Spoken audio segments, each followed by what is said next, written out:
Kami dari kelompok 7, di sini kami akan menjelaskan tentang inovasi dalam logistik laut, yaitu prinsip kerja kapal kargo dan crane. Sebelumnya, perkenalkan, ini anggota kami, saya Jabar, Saya Ajeng, saya Eka, saya Nunu, saya Ali, dan ini kelompok 7.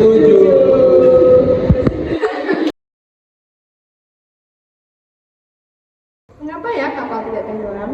Padahal kan kapal mengangkut barang hingga ribuan ton.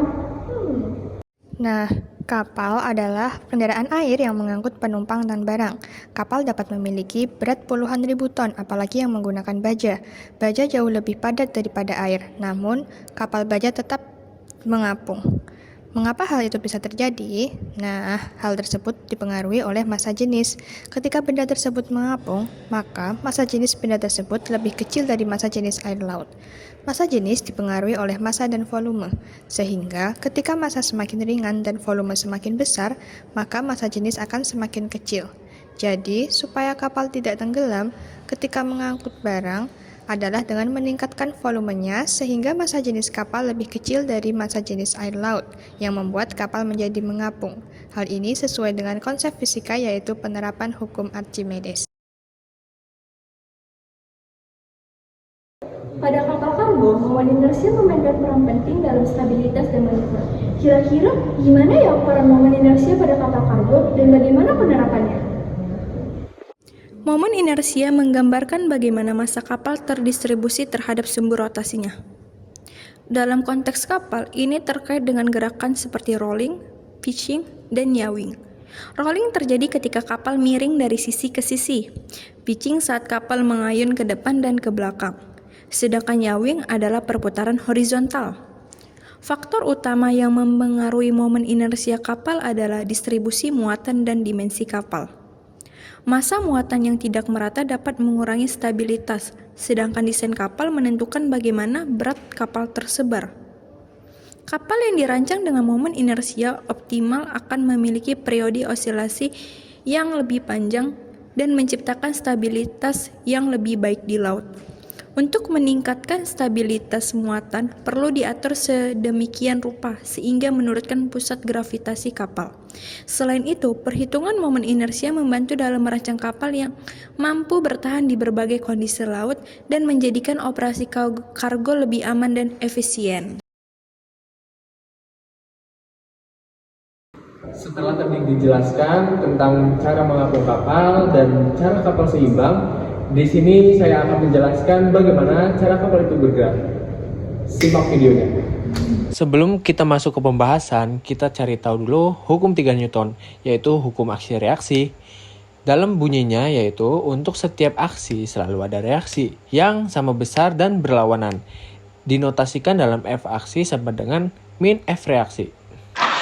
Setelah tadi dijelaskan mengenai hukum Newton 3, aksi reaksi, maka saya akan menjelaskan aksi reaksi yang terjadi pada kapal laut. Aksi yang dilakukan oleh kapal dalam konteks ini adalah baling-baling kapal yang mendorong air ke belakang. Sedangkan reaksi yang dihasilkan adalah dorongan air ke depan sehingga kapal bergerak ke depan. Contohnya seperti ini. Kapal akan bergerak ke depan karena ada aksi yang dilakukan oleh baling-baling. Jadi, kesimpulannya adalah gerakan kapal pada dasarnya adalah hasil dari interaksi antara kapal dan air di sekitarnya. Dalam hal ini adalah aksi dan reaksi. Hukum Newton 3 menjelaskan bahwa setiap aksi menimbulkan reaksi yang sama besar, tetapi berlawanan arah.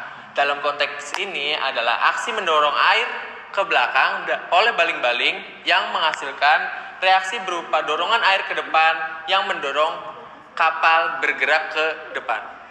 Itu dia penjelasan mengenai hukum Newton 3 dalam kapal laut.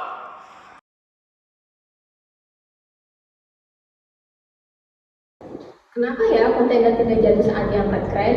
Yuk kita cari tahu. Kontainer tidak jatuh saat diangkat kren karena prinsip kesetimbangan dan alat pengangkat yang dirancang khusus. Spreader bar menempatkan titik gantung tepat di atas pusat gravitasi kontainer, menjaga stabilitas selama pengangkatan. Twitch lock pada spreader bar menguji sudut kontainer dengan kokoh, mendistribusikan gaya angkat secara merata. Gaya angkat kren yang lebih besar dari gaya gravitasi memastikan kontainer tetap terangkat stabil. Tali panduan atau biasa disebut tagline dan gerakan presisi kren membantu mencegah goyangan akibat angin atau gerakan mendadak, sehingga keseluruhan proses tetap aman dan terkendali.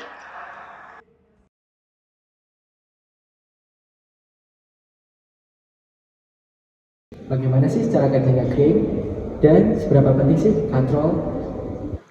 Penerapan teknologi yang mengubah cara kerja konstruksi dengan menggabungkan katrol tetap dan katrol gerak, crane dapat mengangkat beban yang lebih berat dengan mudah. Efisiensi waktu meningkat, tenaga kerja berkurang, dan risiko kecelakaan diminimalkan. Mari kita jelajahi penerapan katrol dan crane dan bagaimana teknologi memajukan industri konstruksi. Dan berikut adalah penerapan sederhananya.